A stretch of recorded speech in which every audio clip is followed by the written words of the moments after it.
Hello. I'm having so much fun doing these videos. Dan, how do you feel about doing these videos? It's really funny that you asked that because the biggest stressor about these videos is like thinking about what I have to wear in the morning. It's like, all right, did I wear this shirt already? Oh, Or like do I like how like dressed up because you always look like nice and dressed up and it's like do I need to wear like a button-down shirt? What is this like is this sweater okay? I don't know. Yeah, I oh, just like get that's stressing me out. I'm wearing a t-shirt, so I think you're good. Yeah, but you got that um, nice like sweatery like flowy thing over top and right, you got right. plants in the background. Yeah. Always there. This is just my dining room, so that's Yep. just how I that got always pictures. is. Yeah, yeah. So yeah, I really like doing it. I think Me it too. helps. I put well, my hair's just in a ponytail today, but it is what it is. So I feel like I need to like warn everybody watching this video because I was at the dentist yesterday and I had like filling stuff done. So when I smile, it hurts. So I feel like I'm going to be consciously trying not to smile too much. Or when I do, I kind of go like, "Ow!" So it's just my face. Also, I feel like my tongue keeps like going over the spot that they did because it's like a new feeling, and I keep like doing that. So I feel like I'm gonna be like this a lot. And she also keeps like swishing her tea in her mouth. So if Yeah, you hear yeah, like, because it's nice and warm. So yeah, just bear with me today. yeah. So man, so I'm way hyped for this because I just get to sit back and listen to Danielle spout off all kinds of amazing, awesome advice, and I'm just gonna sit back and sit here and listen to the amazingness. I got nothing. Sorry. Hold on. Take two. Take five. So let's hop in, shall we? Let's. Let's. This is going to be such a great episode because, again, I love when Danielle like gets to talk her talk and she's just filled with so much good advice, and I'm excited to listen to her talk about questions to ask your planner. So we're gonna hop into this episode, and I'm gonna lob a few balls up there for Danielle to knock out of the park, but mostly I'm just gonna let Danielle do her thing and let her crush this, and I'll see you guys at the end of the episode. That's not true. Dan, I'll let you talk a little bit during this one. It's fine. Thank you. Throw me a bone every I'll time. let you out of the cage every now and then. Oh my goodness. Well, so yeah, this is we're talking about like questions to ask your wedding planner or your wedding coordinator today, and this is obviously a topic that I feel close to and I feel passionate about. A little something about it. I like to think after 10 years that I have found some good systems, right? And I've shared those systems with obviously all of our ringers, particularly my clients, which is where this all started from. So I think that there is a lot of question marks surrounding what a wedding planner can do, what they will do, what they may not do. And I think to talk about them and to bring them into the light just makes everybody feel more confident as they approach the subject. If as they say, is this something that we need? Is this something that we want? And just gives you more knowledge to make a really good decision that works for you guys. I know that by nature, I am always a huge advocate of a couple having a planner or a coordinator on their team because I can just see the differences when there is one and when there isn't one, and how a couple sort of experiences the Big time. process, especially how they experience the wedding day. So I'm a huge proponent of that, and I think it's one of those things where when you go through your day, and if you don't have somebody on your team, it's so easy to look back and say, "Ugh, I wish we just hired somebody." So this is me jumping in ahead of time to be the little like Jiminy Cricket on your shoulder and just give you a little glimpse into the future of what maybe could be a possibility so that you can make a decision that makes sense for you. Yeah. Awesome. Cool. So, as with the previous episodes that we've done with like questions to ask your photographer, your DJ band, we're sort of assuming at this point that you've already determined that you like this person's work, you like their style, they're already available for your wedding date, and you're sort of moving on now into like learning more about what they do and how. Okay, so Right. that's kind of where we're starting from with all of this. So, shall we just jump right in, Dan? Yep. Yeah. Uh, So, all right. I think you need to just talk a little bit about like what coordinators do in terms of like how they can help. Do you know what I mean? right, because that is a common thing, one of the first things I ask when a couple reaches out to me to say, hey, are you available for our date? Is I start trying to figure out what kind of help they actually need. And there Right. is no standard across the board of what every single planner can offer you. So it's a really loaded question, right? Big time. But I have found that most planners often some version of like three different things with some extras and, whatever. But like just to keep it as simple as possible, there's like I said, roughly three different things. And everything we're going to talk about today is in no particular order that like you need to ask in this order and this is how it needs to go. It's just some things to give you some really good talking points as you go through. So those three basic services that a planner or coordinator can offer you, and those words are relatively interchangeable. First, it's full planning. The kitchen sink, everything they can do for you. It may or may not include design, but they are there with you often with meetings. They might be helping you pick out the venue. They're probably working with you on a budget. They're really involved in the entire process. Ideally not taking over, but very, very, very much alongside you every single step of the way. Is this like somebody who's coming on like a year out, or can full planning still be done at like 3 months? Well, if nothing has been done and it's 3 months until the wedding, yep, full planning yes. can start Okay. at 3 months. You want to bring on, as we've talked about in previous episodes when we talked about how to like really build your team of planners, if you know you want a full-fledged, full production planner on your team, that's the person you want to bring on as early as possible in the planning. So, Yes. people can be engaged for a year, 2 years, 3 months, a week. It really just depends on your own timeline, but the sooner the better. Let's say that. Right. Okay. Okay. So that's the first thing. The other side of it is wedding management. Now, wedding management is also often called day of coordination or month of coordination. Honestly, I'm not a big fan of those either terms, month of or day of coordination, because they're just not super accurate. So there's a big shift happening towards the term wedding management. So if you reach out with that term, your planner is going to be like, ooh, I like this person. They know the jargon, right? So a little pro tip.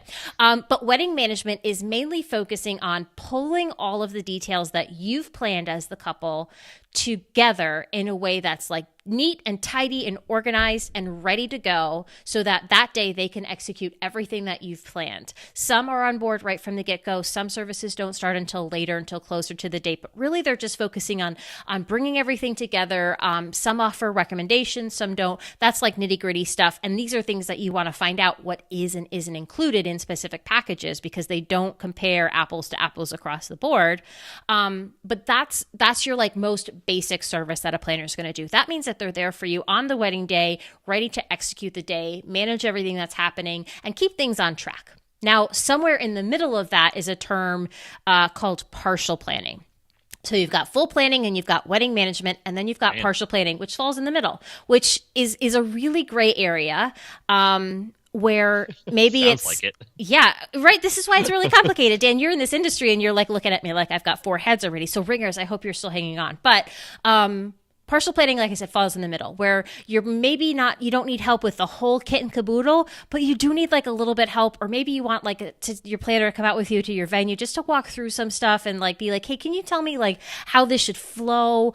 Things like that. Partial planning is that middle ground. So for me, most of my couples fall in that partial planning sense where they need a little bit more help than just managing the day itself, but they don't need someone, really holding their hand through the entire process. They just need a little bit of guidance, maybe some little extra things here and there, but for the most part, that's where they fall. So does that make sense so far? Yeah. Okay. That was good. That was a lot of information already. I'm just like holding on, and I hope everybody else has like got their pens and pencils and pencil sharpeners Buckle up. ready to go out there. Holy moly. Yeah, buckle up is right. Oh, okay. So, and guys, you don't need to know exactly what you need before reaching out. A great planner is going to ask you the questions and get that information from you to know exactly what it is you need just by how you guys are going through it. And it's just about being honest and upfront as possible about what you need help with, what your budget is for their services, and really your overall wedding. Because it helps no one if you reach out to a planner and say, well, we want this budget for our wedding, but then as soon as you sign on with that planner, that budget changes drastically, because then you just end up with like additional charges and all these craziness. So your planner is really somebody you want to be upfront and honest with, because I think you expect the same from them in return, right? You want to have a really good connection, and no planner should balk at you for what you're comfortable spending. It just might not be a good fit for you to work with that planner at the end of the day, right? Right. Okay. Right. So that's your like different ways you can work with them. Again, deep breaths, guys. Like, and Danielle, calm down a little bit. Like, I could feel myself talking faster because I get excited about this stuff. Do you know, Dan? I tell whenever a couple reaches out and we like get to have this fun phone call, the first chat, I will start every phone call by telling them I get really excited when I talk about weddings, and I'm going to start talking really fast. And you are allowed at any point to jump in and interrupt me and ask questions, because I can get crazy with this stuff. It's how I start every single phone call, and it. Yeah, usually works well, right? We get excited about this stuff. Heck yeah. Yeah. Okay, so let's talk about like some actual questions to start asking the person. You're sitting down with them. You found a couple people that you like, or one person. You're sitting down with them. Boom. Now what's next? So a good place to start, and we've talked about this before in previous episodes, when you're like, I don't know what to ask except how much do you cost, right? A planner especially is one of those roles in your wedding day that there's probably a lot of factors that are going to determine what it is their investment level is going to be for you, because all of those services I mentioned before come with very different price tags, and it's tough just to give a couple a very like easy one and done number, because if you're getting married at a country club that has everything on site, food, chairs, tables, linens, everything, and you're just picking out napkin colors, it's a much different ball game and workload for that planner than if you are planning a wedding in your backyard where you have to bring in every tent, light bulb, bathroom, garbage can. It's just a different thing. So those services are priced differently. So where you want to start, and a great question to ask them as you're doing your search is, hey, have you worked at my venue before? Now, obviously, if this is happening in your backyard, that question doesn't apply. But then you can ask them, hey, have you done backyard weddings before? Or have you done weddings on this scale before? Because it's so telling. Like your knowledge as a planner is so dependent on the area that you are, and it helps so much when you've worked at a venue before, because you know the quirks, you know the ins and outs. Now that said, just because a planner hasn't worked at your venue before doesn't necessarily mean that, oh, well, then they're not a good fit for me. But have they worked at similar style venues before? Like if your venue is taking place at this beautiful barn and it's a little bit rustic and a little bit DIY, but there's some things included, your planner, if they've worked at a barn before, they know the questions to ask. They know to think about things like, hey, make sure you tell your guests not to wear heels, because those wood slats in the floor, those heels are going to get stuck in there. Or, hey, do we need to think about fans? Because is this place going to get really stuffy? There's probably no air conditioning or heating in this place. What should we think about there? How comfortable are we going to make these guests? If you've worked in a barn before as a planner, you're not thinking like that, which is totally understandable, because we all have our strengths. But yeah, that's my thought. Yeah. So here's a quick question about that same kind of thing. When some couples ask me, hey, have you worked at my venue before? Yes. And I haven't. One of the things that I will say is that like I try to not work at venues that often. Like I like a certain amount of uncertainty. Like one of my favorite things about being a photographer is like walking into a situation and interpreting it as creatively as possible. Do you? I mean, I guess it's not you necessarily being creative, but do you like to work at new places often, or do you like to have a familiar thing? Like, is it the same with? I guess the question I'm asking is it the same with coordinators? So I guess I'm coming from a place where my strengths lie in logistics and flow of event.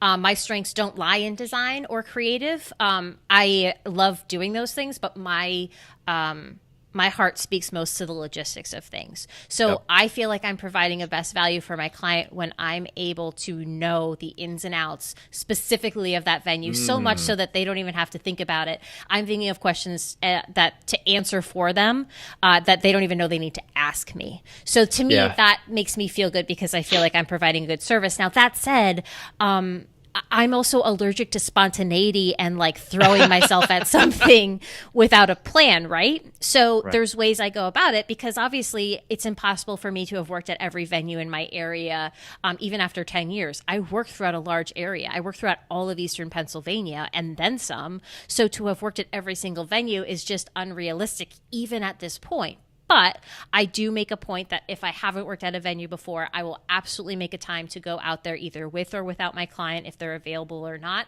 to see the space and to see it all so that as we're talking about things, I'm better educated to inform them and to help make sure that everything that we're thinking of is in line with the specific space that they're working in, right? Because there's so many factors at play. I'm not just like, you're working on looking at it from this creative aspect. And I think you can, especially you, Dan, as a photographer, you can probably be put into a cardboard box. And as long as you have some sort of like lighting situation or something, you could still make a really killer photo. And if all I was doing was going into a cardboard box and thinking, how can I make it pretty? And I had like some really cool tools with me, then that's one thing. But if I'm also thinking of it from like a logistical standpoint, then it becomes a much harder conversation to just like bring out my creative. Plus, like I said, I'm so allergic to spontaneity. Like I need a plan. You are. Yeah. So yeah, I think that's a big part of it. So I guess that begs the question then is like, how much experience does a person need to have, or does a coordinator need to have for it to be like a good fit, right? Like if some people need to have, like you're saying, you've had to have been at that wedding, that venue a couple of times. You kind of know the ins and outs. They're going to be providing a much different service than somebody who has just planned their own wedding and is just starting out. Not necessarily good or bad, but will bring things to the table, right? Right. But also, real talk, they come with much different investment levels too, different price tags attached to those things, or they should come with different price tags attached to those things. And guys, even our ringers, I've had so many ringers reach out to me who have either gone through this process of getting married and have either gotten married or still in the process and have said like, I'm really enjoying this and I want to become a wedding planner. Like, what do I do from here? This one poor girl, oh my gosh, she sent me a thing that said, can you send me like 5 quick tips of like what to do? And I sent her like a book back. Like not like a book to buy. Like I sent her a novel reply. So much I had, it was on Instagram, so much that I had to like send it because it was like, this is too long. And I had to be like, hold on, there's more coming. And I just sent her more. Anyway, it's great, right? Because you're like finding this thing that you're really enjoying. And how many of us honestly can say that they really love what they do in their job or their career every day, right? Yeah. And planning a wedding is a flipping amazing job to me. Dan, you would not like it.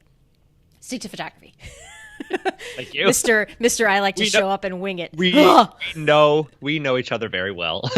we balance and each other and complement each other very well. Although I did quite a bit of the planning of our wedding, but that's because I already knew half the people I wanted to work with. So I was like, hey, you, go. Right. It's also a lot different. As a planner professionally, you are not making decisions that you like. You are recommending things. You are giving guidance. You are not saying, and the flowers are going to be this color and the table linens are going to be this color. Now, if your client fully trusts you 100%, maybe you're going to have that leeway, but most times you're not getting that, right? So you, as the person planning a wedding, it's going to be a much, much, much exclamation point times 20, like Dan level exclamation point here, guys.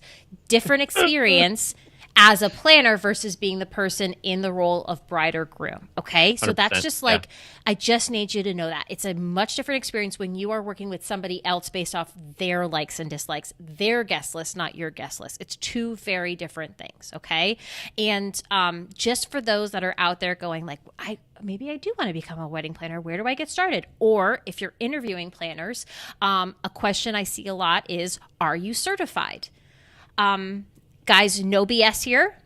Most wedding planning certifications, and I will even put them in bunny ears, wedding planning certifications are crap.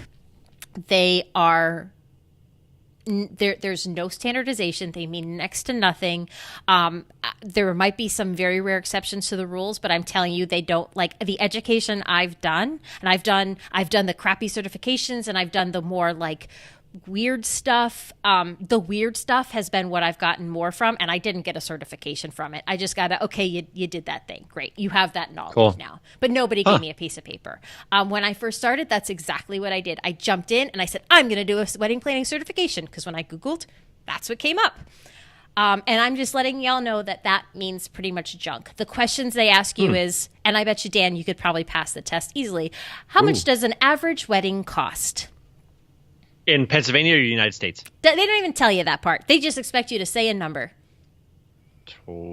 $32,000. Sure, great. That could be the answer you give, and it's right. But like exactly what you just asked, it makes my point. Is they're not taking into account, well, where are you located? Well, how many guests do you have? Well, what kind of wedding do you want to have? Like, there's all these things, but those are the questions that show up on these certifications. There's things you can Google, guys. I'm gonna get off on a tangent on this, and I don't want to. But if anybody wants to talk about this, if you want to go down and like explore the world of wedding planning more professionally, hit me up. I'll talk you through it. I'll let you know what I think is a good place to start, but guys, don't do the certifications. Anyway, and like I said, if you're interviewing professionals for your wedding, I guess you can ask them if they're certified. I am not certified. I did it my very first year, and in order to like stay certified, you have to pay a yearly thing, and I don't get what paying a yearly thing does as far as making me a better planner, so I don't pay it. So I'm technically not certified. It's a whole mess of things. Yeah. You heard it here. Guffaw. I think there is a lot of good education out there, but most of it is not to attached to a quote unquote certification. Okay. I guess I lost my train of thought. Continue if you know where you're going to go. So I have one more thing I want to add. Okay. Stop it, Dan. This is me talking now. So when it comes to experience too, I think, venue experience is great. I also think it's really cool if that person has a similar experience or has had experiences with like specific religious aspects or cultural aspects that you're looking to incorporate. Yeah. Jewish weddings are very different from Indian weddings, and both of those are different from Catholic weddings. And it's not a bad thing if they've never done them before, but it does add value to you if they have, because you're not having to educate them on the entire world of whatever it is that you're trying to do. They have like a good knowledge, and maybe your family has certain specific traditions that might be different, but it helps if they have that little bit of background. And there's people that specifically specialize in certain types of weddings. Big time. That again adds value to you as what they do. Okay? Yeah. Moving on to the next thing. Dan, you have a thinking face on. What is your thought? I feel like you have. Yeah, I guess part of me was just thinking, like, is it doing somebody a disservice if you take a wedding that somebody else would be a better fit for because they know more about it? So, like, I'm thinking about this just from my perspective. Like there are certain traditions, maybe I don't know. There's certain things about like a Jewish wedding or an Indian wedding that mean a whole bunch, that mean a whole lot, whether that's symbolically, whether it's something to have a photograph of. And I guess that you, like at a certain point, like you'd have to photograph your first wedding in order to be able to like get the experience. But also like do you want your wedding to be an experiment for that person? Right? That's 100% true.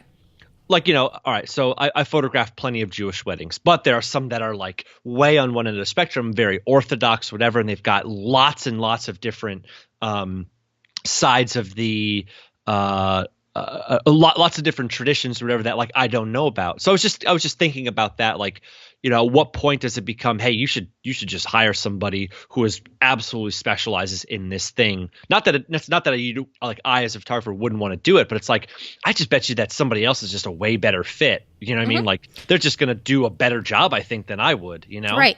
At the same time, though, if a planner is somewhat newer, and I mean, everybody has to start somewhere. Totally, so yes. You're looking for that planner to be upfront and honest with you in the same way as they're looking for that same respect in return, but you're looking for them to be upfront and honest with you, and it's up to you to gauge, are they going to do the work to learn about this? Because any planner has the tools out there to learn and to dive in to really be able to provide a better service. I was absolutely there at one point. At one point planned my first Jewish wedding, planned my first Indian wedding, planned my first Catholic wedding, all of the different variations of it. And I definitely have ones that I like doing more than others and ones that I gravitate more towards than others. But I had to learn at some point. Totally. But I'm the type of person who, when I'm tasked with that kind of homework, ooh, do I show up? Oh man, does Danielle show up? It's what I like to do. It's what I've always done. And that's my strength, quite frankly. It's what I'm known for, ish. That's actually what I was going to ask is like, that's a great question to ask the person next is, what what are your strengths? What is the thing that comes most natural to you as a planner? Yeah.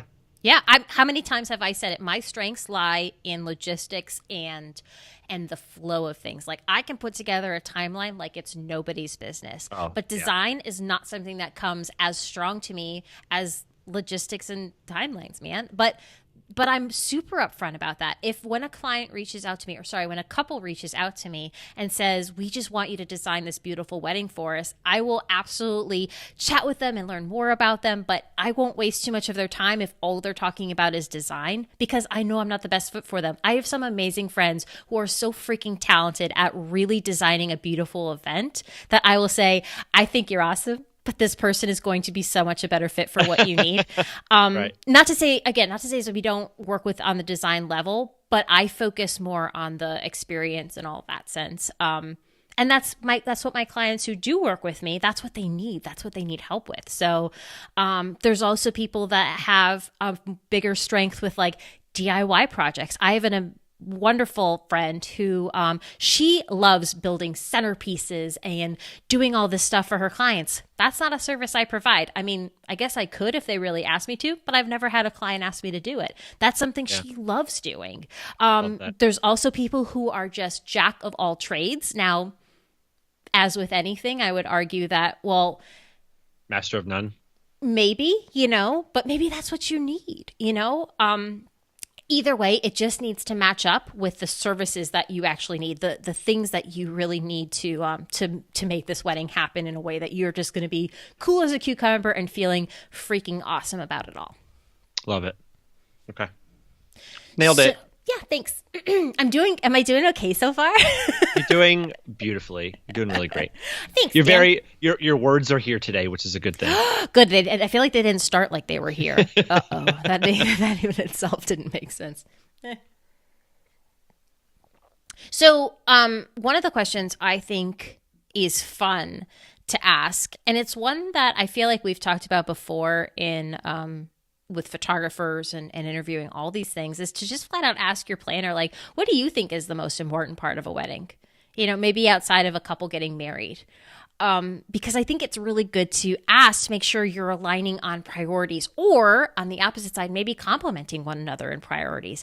If you are focused on the guests just having a grand time, but their biggest concern is decor and making sure everything is gorgeous, you're either going to add to each other's weaknesses, or you're going to be very misaligned on priority. So it's tough to sort of go through that, but those are the things you're trying to look for as you're asking all of these questions. Does that make sense?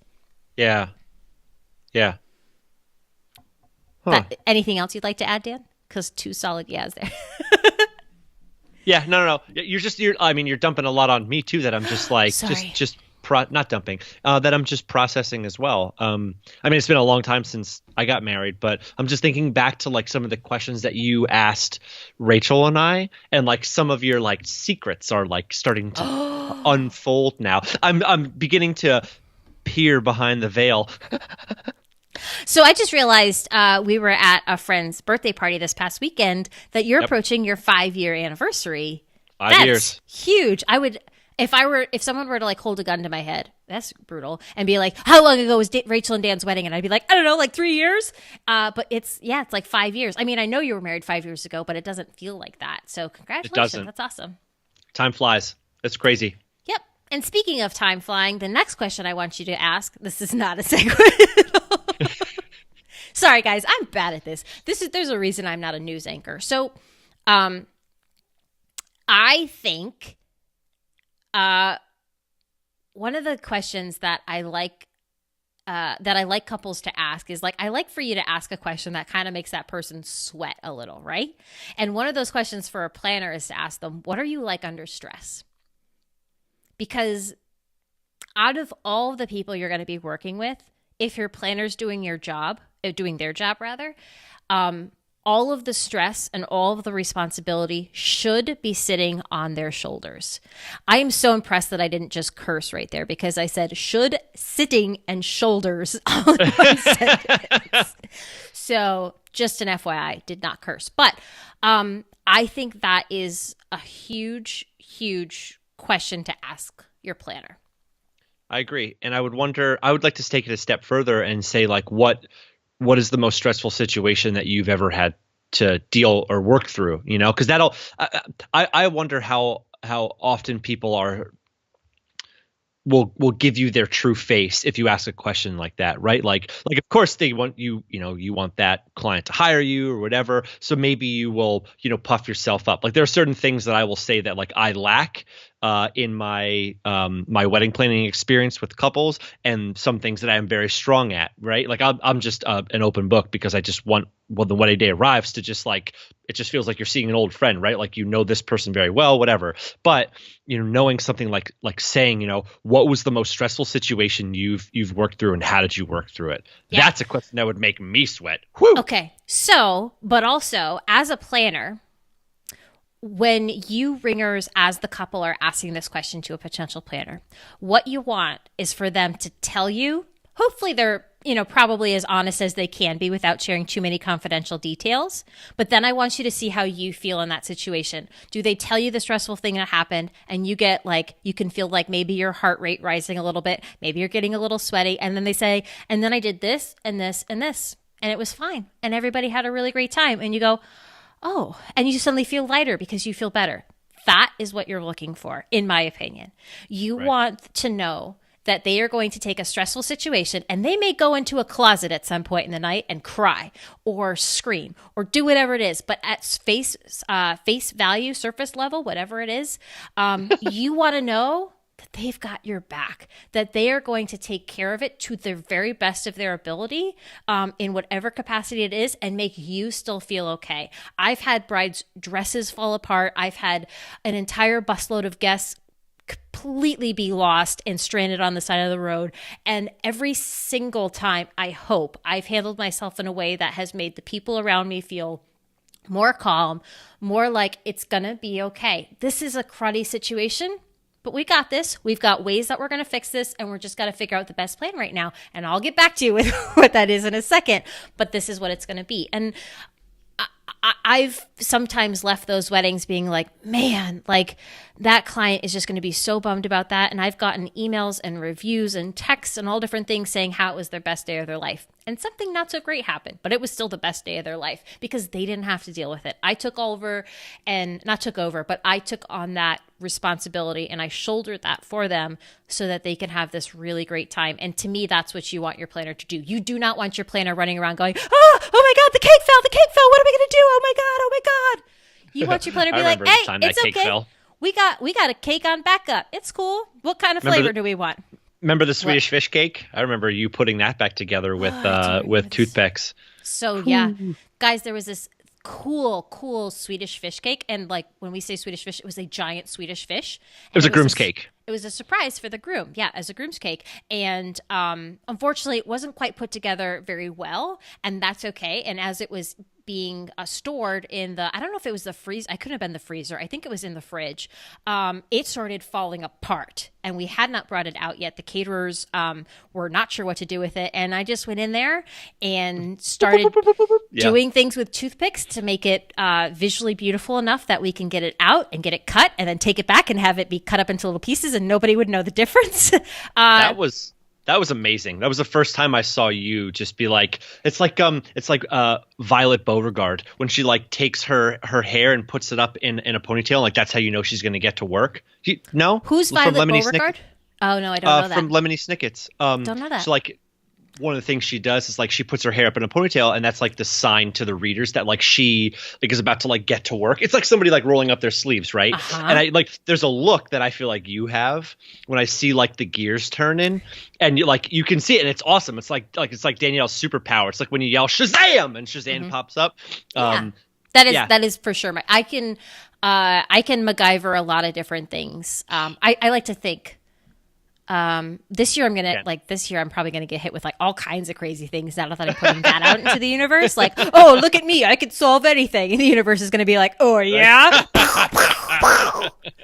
Oh man, I'm sorry, universe. I just like to think that I maybe have it under control, but maybe not. Please don't hurt me. Okay, so all right, continuing.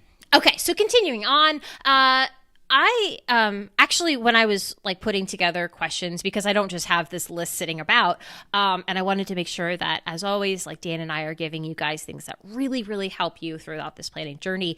I was Googling a ton of stuff, and one of the articles I came across, I'm actually going to link to in the show notes, because it's just got some really, really good questions of don't ask this, ask this instead, and why. And I just loved it. It's an article by this brutally honest wedding planner, also named Danielle Rothweiler.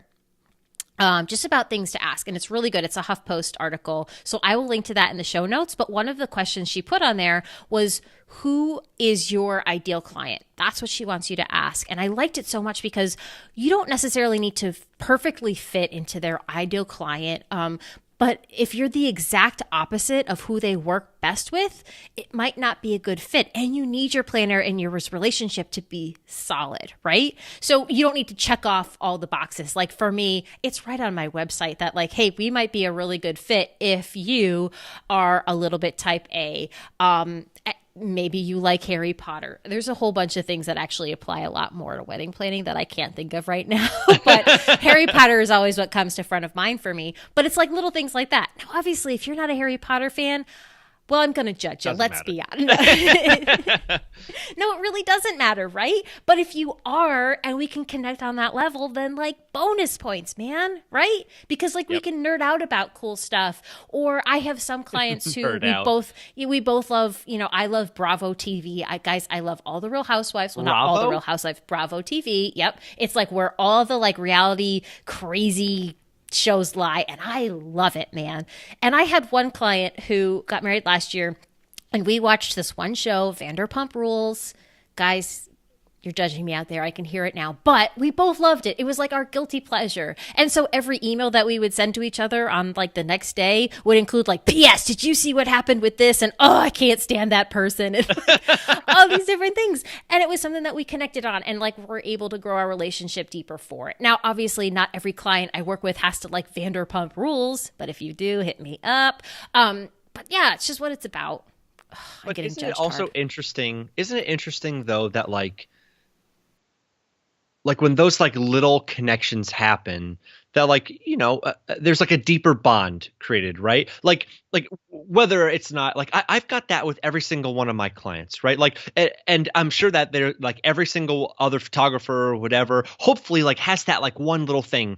And it's like you do business with people who you like, and I mean, I'm sure that there are definitely people out there who just like hire the hired help. They do the job, and that's fine, right? Like that's what they're looking for. They want somebody to do their job and move on. But there's also businesses who are extremely personal. And I do this. I'm the same way. You're the same way. It's like you almost want to do like a little bit better job, and you want to with somebody that you like and you enjoy being around. And it's the same thing from my clients' perspectives. Like in the 72 reviews that I currently have on Wedding Wire, it's like the thing that pops up most. Thank you. The thing that pops up most is like, he was just like a friend by the time the wedding day came around, or he was so fun to be around, or like those things, right? And for me, that's hyper important because, like I also have to have a certain energy because, I'm photographing something, so that's visually represented. But yeah, I'm just thinking about how that, like, traditional business might say that like, that's too much time invested, or that's not important. But to me, it's really important. And to you, it's really important. Yeah, well, I mean, I work with on average between 15 and 20 weddings. 50, can you imagine? Between 15 and 20 weddings a year. So for me, I can get on that level with my clients because I'm not trying to manage hundreds of events at one time. I have that time. And I love that. I would not trade that for the world. Yep. I don't care how much extra money I could make by booking a boatload more weddings. I don't want to. I want to keep it on this really boutique, intimate level so that I can have those fun emails and exchanges with my couples. Yeah, yesterday I have a couple who's getting married in DC, and they're so lovely. They actually heard about me from this podcast, and yesterday we met in Baltimore, and it was so nice to like it was a lot of driving. It was 2 hours down, 2 hours back for like an hour and a half meeting. But like I know some people, some photographers who like their schedule wouldn't allow for that. But like I love that because it was just like a great relationship building opportunity to just like get together and hang out and enjoy that time together. That's not for anything other than just Right. getting to know each other and talk about the wedding a little bit, you know? That's cool. Have you ever taken the train to Baltimore? It's like a Not not to super Baltimore, no. fast train ride. Really? I had no idea. Well, from Philly, yeah. When I went to Virginia, I took the train and I like within like 40 minutes we were in Baltimore and I was like, "Oh, dang. Okay." That was really I guess fast. I never I could be thought about wrong. that. But it was I mean, obviously that becomes like logistically tricky then. You would probably need your couple to come get you, but I don't know. No, I, they came the train from DC as well. So oh. So there you go. I didn't think about the train. That would have been good. See? Anyway, Logistics, yeah, guys. but it was awesome. This is It's the just difference. nice when it's just nice when you have that like personal connection with people. Yeah. So, moving on in our list, a question I get a lot. So you may already be thinking about this, but some planners may or may not provide this to you depending on what level of service you have with them. And that's, can you recommend vendors and how does that work? So if you have your entire team of vendors already figured out, and this is the last piece of puzzle you need, this question doesn't apply to you. But if you're at the beginning or middle stages and you're still trying to figure out some people to add to your team, that's a really good question to know because a planner is really a person who should have an amazing Rolodex of just awesome people and not so awesome people to know who you do and don't want to work with. And there's different ways to go about it. There's some planners I know that will give their couple their entire list of people they recommend. I do it a little bit differently, and I will just send my clients based off of what they need. I'll figure out a little bit more information and say, these are like the top 2, 3, 5, whatever it is, people who I want you to look into more because they really align with what they are doing and the service they provide or the product they provide. For some of my clients, they will say, hey, can you see if this person's even available? I will make sure that before I send them anybody, I'll make sure that these are the people that I think are a good fit and they're available for your wedding date. So what happens then is if you find this photographer, you're like, oh, I love their work. I can't imagine working with anybody else on the entire planet. They're not available for my wedding date. Oh, that feels awful, right? So I think it's just, different approaches. Also, super transparent situation here too. There are some planners who receive kickbacks or commissions based off who they recommend. We've talked about this before with venues, right, Dan? Yep. Where there's this list, and in order to be on the list, the vendor will pay to be on the list, so the venue recommends it. Well, it's a little bit different with planners, but some planners will get a commission or kickback for referring the service or product to the couple. So what that means is the couple is pretty much paying a little bit extra, and then on the back end, that vendor is sending money to the planner to say, thank you or whatever for referring me, which good or bad, but they need to be upfront about it. That's it's part of the business. part of the business. Exactly. And another really good question when it comes to vendors is, are you able to save us some money by using your vendors? Few different ways to look at this. I believe as a business, I price myself at a point where I know I'm providing the best service and the best value for what it is that I do, and everything's in line with all of that. Now, there are some businesses who know that by working with a planner like myself, I might make their job a little bit easier. So what they've agreed to do is throw in a little something extra for my clients if we're able to work together. For photographers, sometimes they'll say, you know what, you need an extra hour. I'll just gift that for you because I know Danielle's going to make my day really easy and we're going to have a great time and she's going to take care of the timeline for us. So yeah, I'm happy to gift you that extra hour to you as the couple. I've had people just offer just a 10% discount. Now, it's not everybody because everybody's business is set up different ways. Some people are able to offer those discounts or free things or little bonuses. Others are not. And either way, that's okay. But ideally, you want that planner to have a good relationship with the vendors so that everybody's just providing the best possible thing for you as the couple. Does that make sense? Yeah. Yeah. Don't be surprised that I am not the only photographer that Danielle refers out. That's very true. Yep. Sometimes I'm not a good fit for people. Guys, my fiance was a wedding photographer for a bit of time.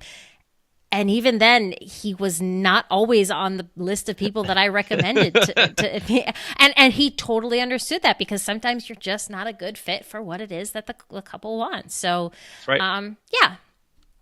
And in line with that, Guys, I'm doing so much talking. Dan, I'm sorry. No, I love it. I knew Okay. it was going to be this way, but it's so great. It's like all good information, all Okay. good things, all All good good things. things.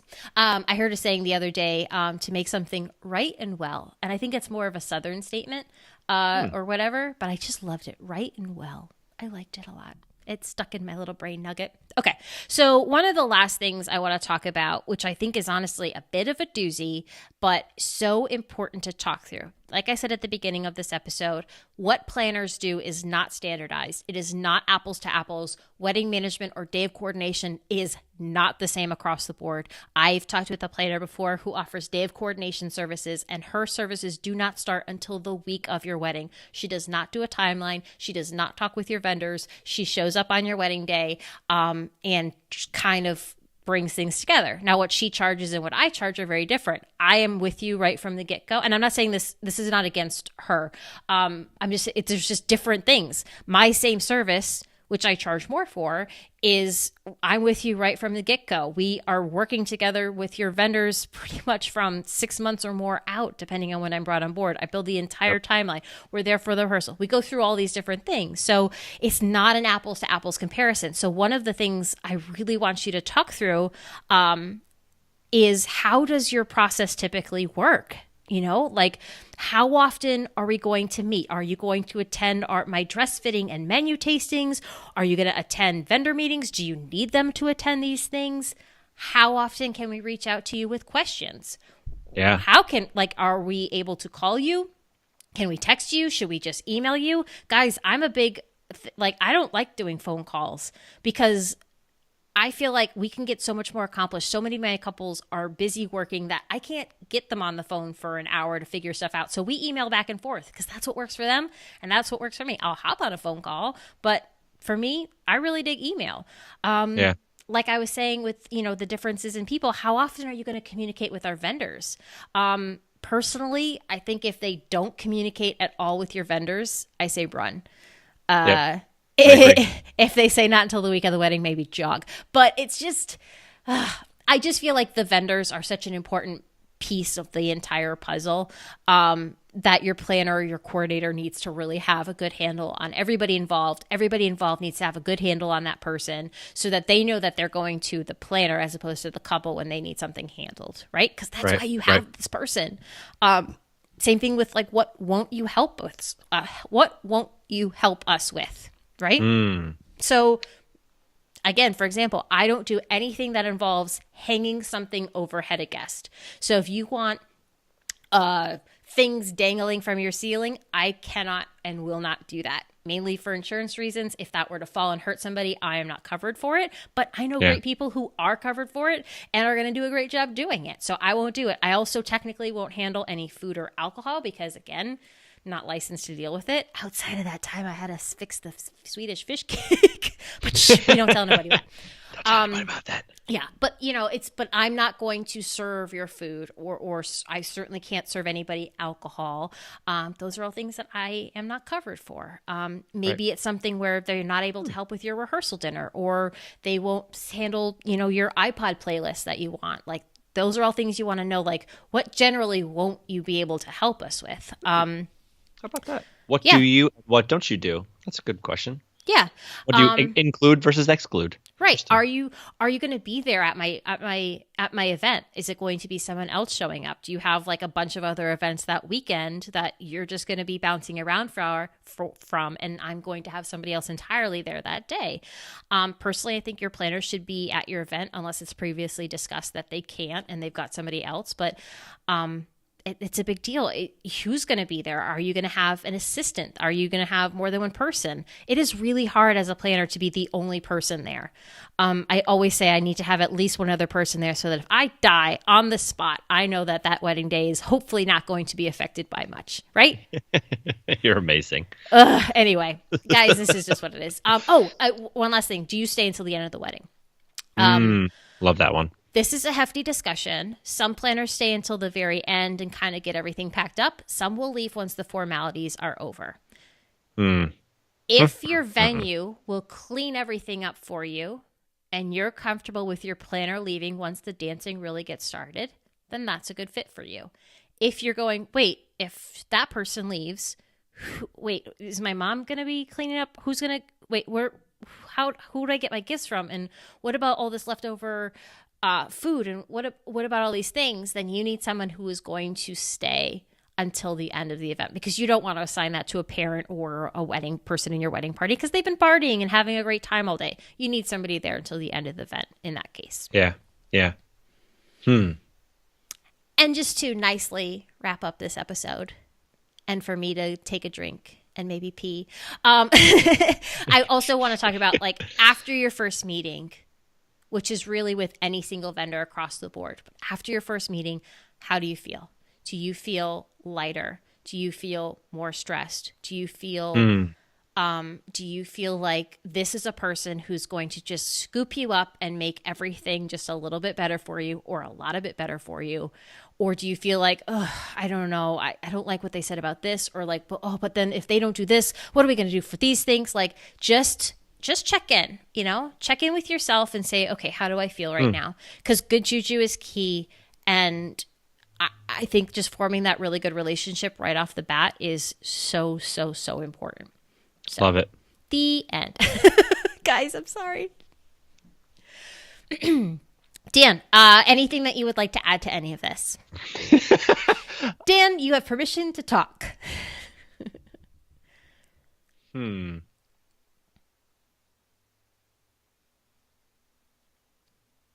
Pause for dramatic effect. Trying to think. Well, is there anything that you would have would want to know more about, or things like that could help a couple to like really get some good questions out of them or answers out of them? Or am I amazing and I covered it all? I feel like you covered it all, and like anytime that things were like coming up, I added some things, but I don't think there's anything. I mean, the only thing I was thinking about before is like if you stay to the end of the wedding or not. That's something that like, I mean, I don't think I've ever left one of my weddings before the end. In 200 weddings, never left a wedding before the end. Mm-hmm. But which is unusual for photographers. Right. So many photographers are like, I mean, it's just dancing. It's like, no, there's so much going on. But other than like, that would just be a comment for the sake of saying that like my approach is better, or I think my approach is better. But so I was like, I held back on that one. But no. I think when you said the end and then laughed, I think that's a great segue out. Okay. Nice. Cool. All right.